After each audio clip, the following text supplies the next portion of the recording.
आज हम एक ऐसे भारतीय हाई स्कूल की दुनिया में झांकने वाले हैं जिसकी कहानियां सुनकर शायद यकीन करना मुश्किल हो जाए। ये किसी कहानीकार के अपने अनुभव हैं। ये कोई मामूली स्कूल नहीं था, बल्कि एक ऐसी जगह थी जहां नियम बड़े ही अजीब थे और सजाएं तो उनसे भी ज्यादा अजीब। तो चलिए इस अनोखे स्कूल के सफर पर निकलते हैं।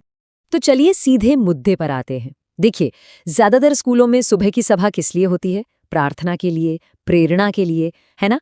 पर यहाँ नहीं। इस स्कूल में तो दिन की शुरुआत ही होती थी सार्वजनिक बेइज्जती से। और सबसे पहले निशाने पर कौन होते थे? वो बच्चे जिन्होंने अपनी फीस नहीं भरी थी। कमाल की बात तो यह है कि फीस ना भरने वाले बच्चे से ही समय पर फीस भरने वाला सुविचार पढ़वाया जाता था, ताकि उसे अंदर तक बेइज्जती महसूस हो। तो हमारा पहला पड़ाव है ये सुबह की सभा, जिसका असली नाम होना चाहिए था प्रताड़ना की सभा। ये कोई मामूली असेंबली नहीं थी, बल्कि सजा देने का एक रोज का कार्यक्रम था, जहां जरा सी भी गलती की कोई माफी नहीं थी। और यहाँ अपराध क्या थे, जरा ये सुनिए। प्रार्थना में आंखें खुल गईं, गुनाह। अपनी जगह से थोड़ा हिल भी गए, बहुत बड़ा गुनाह। गर्मी में पसीना आ गया और पोंछ लिया, बस हो गया काम। और अगर गलती से बालों में तेल लगाना भूल गए, फिर तो समझिए शामत पक्की थी। ये एक ऐसी जगह थी जहां अनुशासन का मतलब था पत्थर बन जाना। तो इन छोटे मोटे अपराधियों का होता क्या था? सजा कोई छोटी मोटी नहीं थी। उन्हें घसीटकर एक काल कोठरी में ले जाया जाता था। और वहां क्या होता था?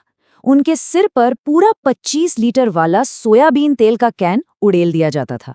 जी हाँ, बिल्कुल सही सुना। बालों में तेल की कमी की सजा थी, और ज्यादा तेल। स्कूल की ये अजीबोगरीब हरकतें सिर्फ अनुशासन तक ही नहीं थी। अब बात करते हैं स्मार्ट क्लास घोटाले की। ये वो कहानी है जहां शिक्षा के नाम पर खुली लूट मची हुई थी। तो ये स्मार्ट क्लास का आइडिया आया कैसे? क्या किसी को बच्चों के भविष्य की चिंता थी? नहीं, बिल्कुल नहीं। ये आइडिया आया एक टीचर्स मीटिंग से, जहां सवाल ये था कि भाई इन बच्चों के माँ बाप से और पैसे कैसे निकाले जाएं। बस यही थी इस पूरी योजना के पीछे की असली सोच। और उनका प्लान एकदम सीधा साधा था। एक क्लासरूम में एक प्रोजेक्टर लगा दो, उसे नाम दे दो स्मार्ट क्लास, माता पिता से एक्स्ट्रा फीस वसूल लो और हफ्ते में बस एक छोटा सा पीरियड रख दो, हो गया काम। ये पढ़ाई लिखाई का नहीं, बल्कि कमाई का एक शानदार मॉडल था। लेकिन असलियत में ये स्मार्ट क्लास एक मजाक से ज्यादा कुछ नहीं थी। जिन बच्चों ने पैसे नहीं दिए, उन्हें क्लास से बाहर निकाल दिया जाता।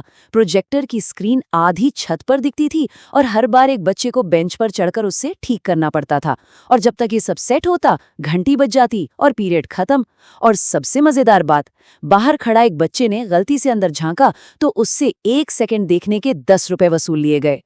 तो ये करोड़ों का स्मार्ट क्लास का सपना आखिर खत्म कैसे हुआ? किसी शिकायत से या माता पिता के विरोध से? नहीं, ये तब खत्म हुआ जब एक तंग आ चुके बच्चे ने प्रोजेक्टर की डिस्प्ले केबल ही चुरा ली और अपने घर ले गया। और बस उसी दिन से स्कूल में कोई भी बच्चा स्मार्ट नहीं बन पाया। अब कहानी में एक पर्सनल मोड़ आता है। बात करते हैं हमारे कहानीकार की, जिनका एक छोटा सा साइड हसल उन्हें एक बहुत बड़ी मुसीबत में डाल देता है। हमारे कहानीकार जो थे वो स्कूल के उभरते हुए आर्टिस्ट थे। बच्चों के स्केच बनाते थे। उनका बिजनेस मॉडल बड़ा दिलचस्प था। लड़कों से एक स्केच के 100 रुपए और लड़कियों के लिए बिल्कुल मुफ्त। बड़ा ही सोचा समझा प्लान था। पर जैसा कि हम देखेंगे, इसमें एक छोटा सा झोल था। तो एक दिन हमारे आर्टिस्ट ने चमेली नाम की एक लड़की का स्केच बना दिया, बिना मांगे। चमेली को स्केच पसंद तो आया, पर उसने जाकर अपने बॉयफ्रेंड राजेश को दिखा दिया। फिर क्या था, राजेश अपने दोस्तों के साथ आया और हमारे आर्टिस्ट की जमकर धुनाई कर दी। और बेचारा आर्टिस्ट बस यही सोचता रहा, यार मैंने गलत क्या किया? मैंने तो बस स्केच के नीचे आई लव यू चमेली ही तो लिखा था। और अब आता है कहानी का सबसे रोमांचक हिस्सा, प्रेम पत्र का रहस्य। एक लव लेटर मिलने से पूरे स्कूल में ऐसी जांच पड़ताल शुरू हुई कि पूछिए मत, सब कुछ तहस नहस हो गया। स्कूल का रिएक्शन तो देखने लायक था।